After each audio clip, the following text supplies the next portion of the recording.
அனைவருக்கும் வணக்கம். நல்லதே நடக்கும். துளாராசியிலே பிறந்த என் சகோதர சகோதரிகளே, நண்பர்களே, சொல் பொறுக்காதவர்கள் அப்படின்னு ஒருத்தவங்களை யாருங்க அப்படின்னு கேட்டோம்னா, முதல் இடத்துல இருப்பவர்கள் துளாராசி அன்பர்கள். சொல் பொறுக்காதவர்கள். இந்த சாதாரணமாக பேசிக்கிட்டே இருக்கும்போது ஏய் அப்படி செய் அப்படின்னு சொன்னோம்னா அதுவே பொறுத்துக்க முடியாது. அது மாதிரி யாராவது சுட்டி காட்டினாங்க அப்படின்னா அதுவும் பொறுத்துக்க முடியாது. இதுதான் துளாராசியோடைய குணம். அப்ப இந்த துளாராசிக்கு ஏற்படக்கூடிய வலிகளுக்கு வழி கிடைக்குமா, இதான் பார்க்க போறோம். பேசிக்கலி துளாராசியோடைய வலி எது, பெயின் எது அப்படின்னா, நான் நிறைய பதிவுகளில் கொடுத்துருக்கிறேன். இந்த முதல் ஒரு வார்த்தை ஆரம்பித்தேன் பார்த்தீங்களா, சொல் பொறுக்க முடியாதவர்கள் அப்படின்னு. அப்போ இந்த துளாராசிக்காரவங்க சொல் பொறுக்க முடியாது. அப்போ பக்கத்தில் இருக்கிறவங்க என்ன பண்ணுவாங்கன்னா, இவங்களை ஹர்ட் பண்ணக்கூடாதுன்னு நினச்சி இவங்களுக்கு பிடிக்காததை பண்ணிடுவாங்க. நல்லா கவனிங்க. இவங்களை ஹர்ட் பண்ணக்கூடாது, இவங்களை சிரமப்படுத்தக்கூடாதுன்னு நினைப்பாங்க பக்கத்தில் உள்ளவங்க.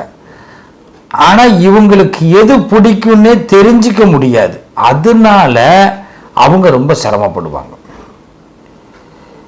இந்த துளாராசிக்காரர்களுக்கு இதுதான் பிடிக்கும்னு யாராலையும் சொல்லவே முடியாது. இதுதாங்க எனக்கு பிடிக்கும் அப்படின்னா, துளாராசிக்காரவங்க வீட்டில் ஹஸ்பண்டாவோ ஒய்ஃபாவோ பிள்ளைகளாகவோ அதிகாரியாகவும் இருந்தாலும் நீங்கள் ஏதாவது ஒரு ரொம்ப பெருமையாக கொண்டு போய் கொடுங்களேன், உங்களுக்காக நான் இதை வாங்கியிருக்கிறேன், உங்கள் பர்த்டே கிஃப்ட்டு, அப்படியா அப்படின்னு பார்ப்பாங்க. ஓகே ஓகே அப்படின்னுடுவாங்க. எந்த விதமான ஒரு ரியாக்ஷனும் இருக்காது. இன்னொன்று என்ன தெரியுமா, அதுலேயும் குற்றம் கண்டுபிடிப்பார்கள். இப்படி இருந்திருக்கலாம், இப்படி வாங்கியிருக்கலாம், பரவாயில்ல, இப்போ போய் எதுக்கு இந்த காசை போட்டு வேஸ்ட் பண்ணீங்க அப்படின்வாங்க. சரி, இதே அவங்க பண்ணுறாங்க. துளாராசிக்காரவங்க யோசிக்கவே மாட்டாங்க. பக்கத்தில் உள்ளவங்கெல்லாம் அதிர்ற அளவுக்கு தான் ஒரு விஷயத்தையே செய்வாங்க. ஆனால் இப்படி செய்கிறாங்க இல்லையா, அதை பக்கத்தில் உள்ளவங்க அக்செப்ட் பண்ணிக்கணும். பண்ணிக்கலைன்னா இவங்களுக்கு பெயின். என்னங்க இது புது விதமான வலியா இருக்க அப்படின்னு நீங்க கேட்கலாம். ஒரு மனுஷனுக்கு வலி வரும், அவனுக்கு வலின்னா இவங்களுக்கு என்ன புது விதமான வலி அப்படின்னா, ரொம்ப ஓப்பனாக சொல்லப்போனால் சொந்த காசில் சூனியம் வச்சுக்கிறதுங்கிறது துளாராசிக்காரவங்க தான். அதுதான் உங்களுக்கு பெயினே. இவன் இதை தான் விரும்புகிறான்னு நினச்சி இதை கொண்டு போய் கொடுப்பாங்க, அதை கட்டாயப்படுத்துவாங்க.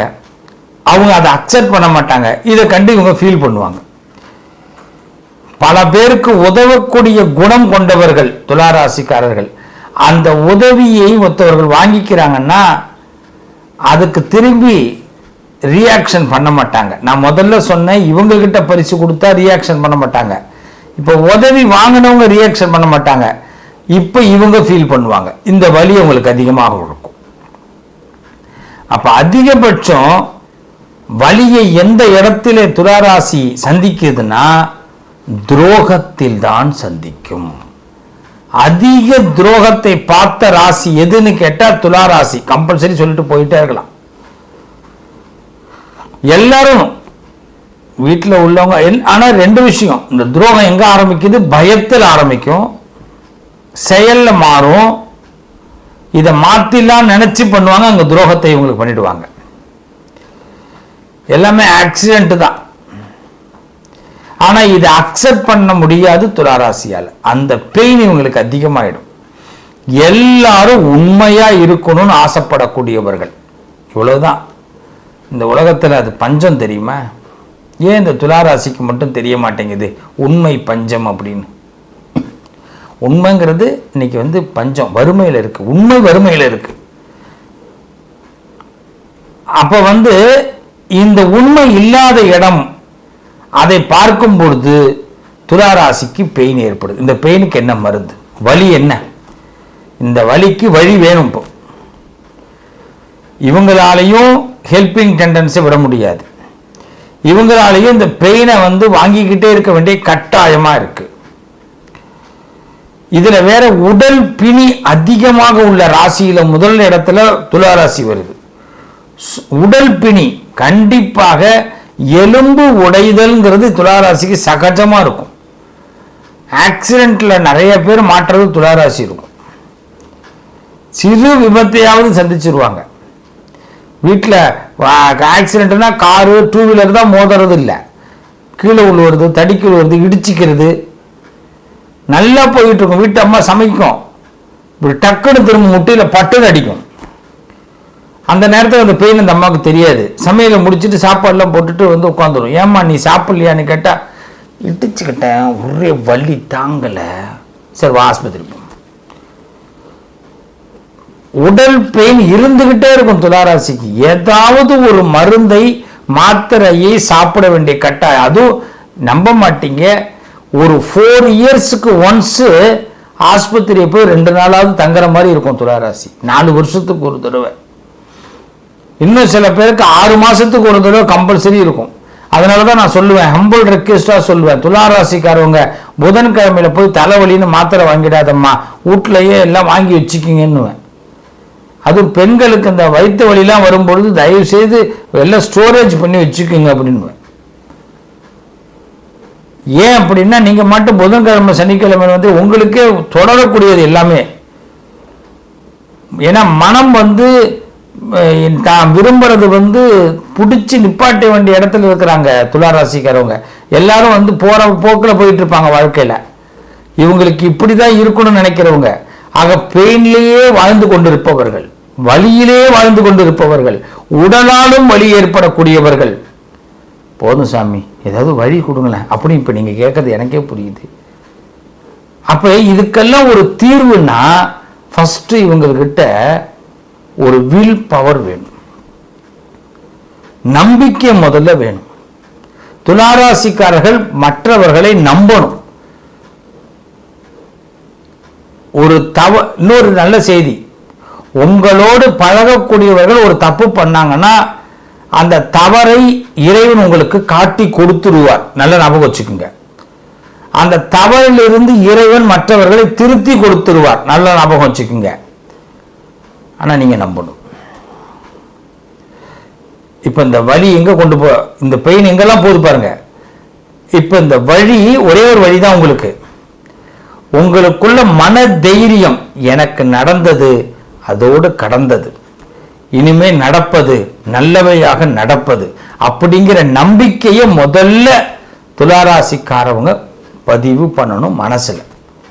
உண்மையிலே துளாராசிக்காரவங்க நிறைய கிஃப்ட் வாங்கணுங்க. எப்படி தெரியுமா, சாதுரியமா ஒரு வார்த்தை யாருக்காவது சவால் விட்டாங்கன்னா அவங்களால சாதிக்க முடியும்.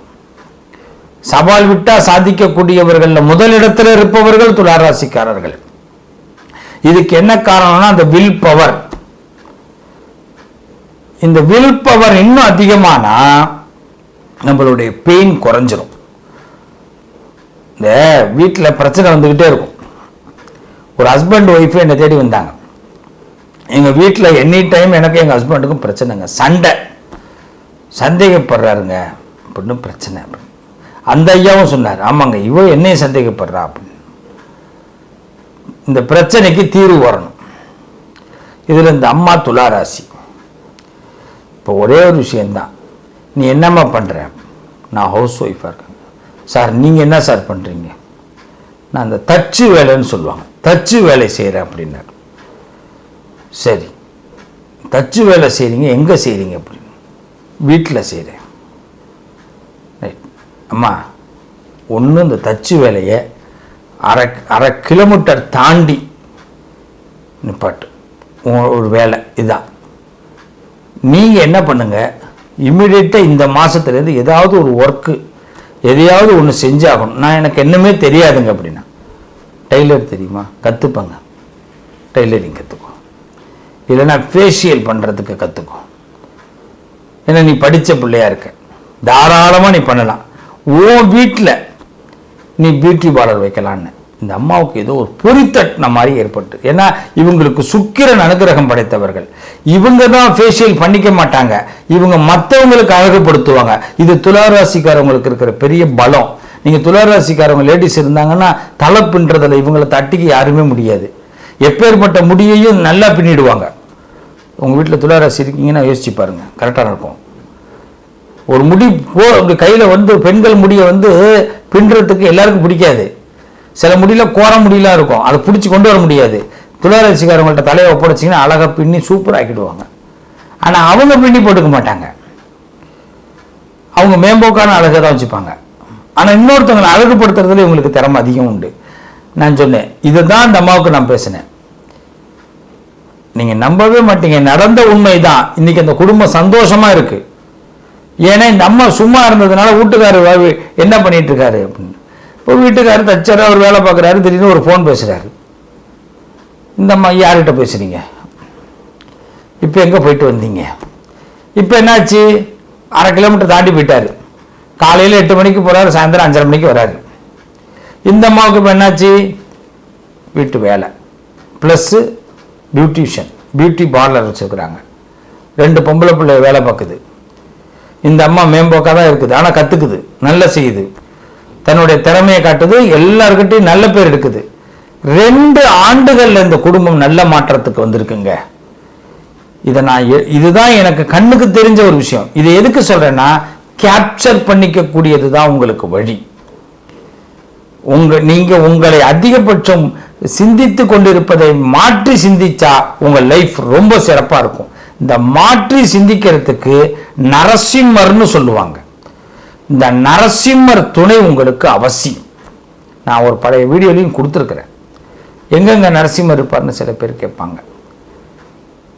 பெருமாள் கோவிலில் சக்கரத்தாழ் இருப்பார், சாமிக்கு பின்னாடி சுதர்சன மகாவிஷ்ணுன்னு, அவருக்கு பின்னாடி இருப்பார் இந்த நரசிம்மர். இந்த நரசிம்மரை துளாராசிக்காரர்கள் பிடிச்சிட்டிங்கன்னா மாசம் அவங்க நரசிம்மருக்கு சுவாதி நட்சத்திரத்தில் அர்ச்சனை பண்ணுங்க. நரசிம்மர் துதி, நரசிம்மர் காயத்ரி நீங்க படிக்க ஆரம்பிங்க.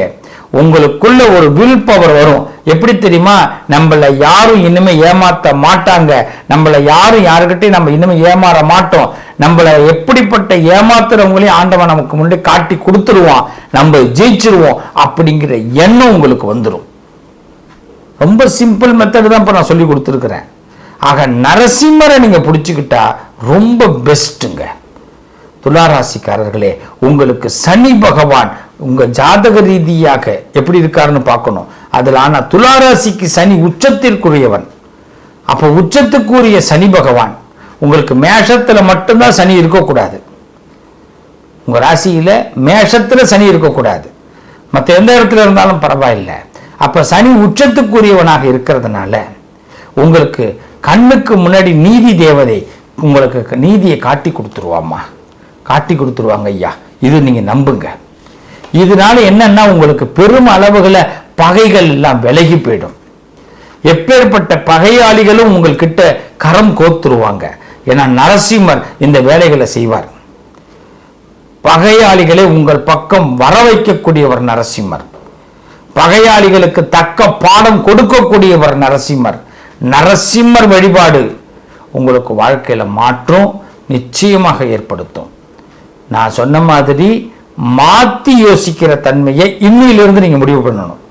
ஒரு பிள்ளை படிக்கல, நீங்க துளாராசியா இருக்கீங்க, உங்க குடும்பத்தில் ஒரு பிள்ளை படிக்கல, ஒரு பையன் படிக்கல, இல்ல பிசினஸ் டவுனா இருக்கு, இல்ல உங்க லைஃப்ல கல்யாணம் ஆகல, குழந்தை இல்லைன்னா மாத்தி யோசிக்கிறோம். அப்படின்னா இது வரைக்கும் நாம இப்படி பொண்ணு தேடினோமா, இனிமேல் இப்படி தேடுவோம். இப்போ நம்ம மேட்ரிமோனியில தான் பார்த்தோமா, இல்ல உறவுக்காரங்க மூலியமா சொல்லி பார்ப்போம், நண்பர்கள்ட்ட சொல்லுவோம்.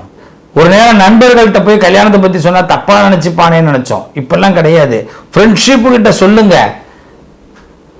அவங்க எல்லாம் தான் இப்ப நல்ல உண்மையாக மனிதர்கள். நமக்கு ஃப்ரெண்ட்ஷிப் தான். நீங்க வேற யாரையும் போய் தேட வேணாம். அந்த ஃப்ரெண்ட்ஷிப் உங்களுக்கு நல்ல பொண்ணை பார்த்து கொடுக்குறான். மச்சான் இங்க ஒரு பொண்ணு இருக்கு, அம்மா போய் பார்க்க சொல்லு அப்படிங்கிறான். எனக்கு செட் ஆகல மச்சான், உனக்கு செட் ஆகுதா பாரு அப்படிங்கிறான். கல்யாணம் ஆயிடுது. True friendship. இதுல மோசமான ஃப்ரெண்ட்ஷிப்லாம் இருக்கான். நம்ம பெற்ற இன்பத்தை பெருக வையகம் நினைக்கிறவனும் இருக்கான். அவனை நம்பக்கூடாது. சரிங்களா? நல்லா கவனிச்சுக்கணும். நான் நட்பை சாதாரணமாக சொன்னேன், நீங்கள் தப்பாக நினச்சிக்காதீங்க. அதனால் நண்பர்கள் நல்ல விஷயத்தை கொடுப்பார்கள். அதனால் துலா ராசிக்கு நட்பு ஒரு பிரதானமாக இருக்கும். உங்களை ராசியை பொறுத்த வரைக்கும் நரசிம்மரை கையெடுத்து கும்பிடுங்க, நிச்சயமாக நல்ல மாற்றம் ஏற்படும். துலா ராசிக்காரர்களே, உங்கள் வழி நிச்சயமாக வழி கிடைக்கக்கூடிய இடம். வழிக்கு வழி கிடைக்கும், வளம் கிடைக்கும். வாழ்த்துக்கள் துளாராசி அன்பர்களே, நல்லதே நடக்கும். தெய்வ பலம் உங்களுக்கு இருக்கு. மன தைரியத்தை விட்டுடாதீங்க. வாழ்க வளமுடன், நல்லதே நடக்கும். நண்பர்களே, சகோதர சகோதரிகளே, உங்களுக்கு நாங்களும் எங்களுக்கு நீங்களும் என்றும் துணையாக நிற்போம். ஒரே விஷயம், உங்களுடைய வளர்ச்சி எங்களுக்கு ரொம்ப முக்கியம். ஆன்மீகம், ஜோதிடம் சம்பந்தப்பட்ட தகவல்களை நான் அவ்வப்பொழுது உங்களுக்கு தந்து கொண்டே இருக்கிறேன். உங்களுக்காக இப்போது நாங்கள் இன்ஸ்டாகிராமில் ஒரு பேஜ் ஒன்று ஓப்பன் பண்ணியிருக்கிறோம். அதை நீங்கள் ஃபாலோ பண்ணுங்கள். அதே மாதிரி வாட்ஸ்அப் சேனல் ஒன்று ஆரம்பிச்சிருக்கிறோம். இந்த ரெண்டோடைய லிங்க்கையும் உங்களுக்கு நான் கொடுக்குறேன், டிஸ்கிரிப்ஷனில் நீங்கள் பார்க்கலாம். அதை நீங்கள் ஃபாலோ பண்ணுங்கள். நாங்கள் தினசரி உங்களுக்கு அப்டேட் பண்ணிக்கிட்டே இருக்கிறோம். உங்களுடைய லைஃபுக்கு என்ன தேவை, இன்றைக்கி நாளைக்கு அமாவாசையில் என்ன பண்ணணும், பிரதோஷம் என்ன பண்ணணும், உங்களுக்கு எப்படி நாளை நாள் எப்படி கொண்டு போகணும், எந்த கோவிலுக்கு போனால் என்ன லாபம், நம்மளுடைய கடன் தீர என்ன செய்யணும், உங்களுடைய எல்லா சந்தேகங்களுக்கும் நிறைய பதில்களை, எங்களுக்கு தெரிந்த பதில்களை உங்களுக்கு சொல்ல நாங்கள் காத்திருக்கிறோம். அதனால் இன்ஸ்டா பேஜ் நீங்கள் ப்ளஸ் வாட்ஸ்அப் சேனலை ஃபாலோ பண்ணுங்கள். கண்டிப்பாக உங்கள் வாழ்க்கையில் நாங்கள் நிழலாக இருப்போம். நிச்சயமாக நல்லது நடக்கும். வாழ்த்துக்கள்.